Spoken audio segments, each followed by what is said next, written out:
আমাদের মা ফাতেমার বিয়ের 3 দিন পরে ওনাকে নিজের বাড়িতে আনতে গেছিল। যখন হজরত আলী রাদিয়াল্লাহু আনহুর বাড়িতে গেল, তখন দেখতেছে যে আলী রাদিয়াল্লাহু আনহু ঘরের মধ্যে নাই। আমাদের নবী করিম সাল্লাল্লাহু আলাইহি সাল্লাম মা ফাতেমাকে বলল, তুমি কি আমার সাথে আমার বাড়িতে যাবে? তখন মা ফাতেমা বলল, আপনি শুধু আমার বাবা না, আপনি আমার নবী। আপনি যেখানে বলেন আমি সেখানে যাব। কিন্তু বাবা, আমি আপনার থেকে শিক্ষা পাইছি স্বামীর অনুমতি ছাড়া যাতে কোনো কিছু না করি।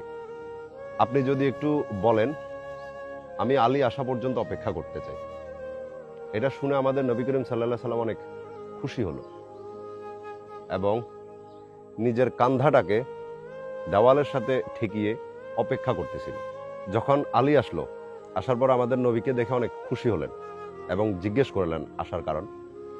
তখন নবী করিম সাল্লাল্লাহু আলাইহি সাল্লাম বলল, আমি আমার মেয়েকে একটু তোমার অনুমতি হলে আমার বাড়িতে নিতে চাই। এটা শুনে আলী রাদিয়াল্লাহু আনহু বললেন, আপনি একজন নবী, ফাতেমা আপনার মেয়ে, আপনার আবার কিসের অনুমতি?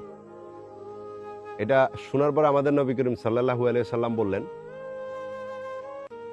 আমার ফাতেমা তোমার অনুমতি ছাড়া যাবে না, কারণ আমি তাকে এমন শিক্ষা দিছি।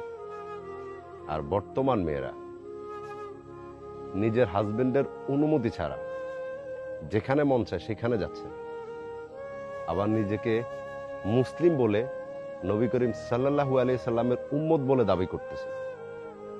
একবার ভাবুন কি জবাব দিবেন।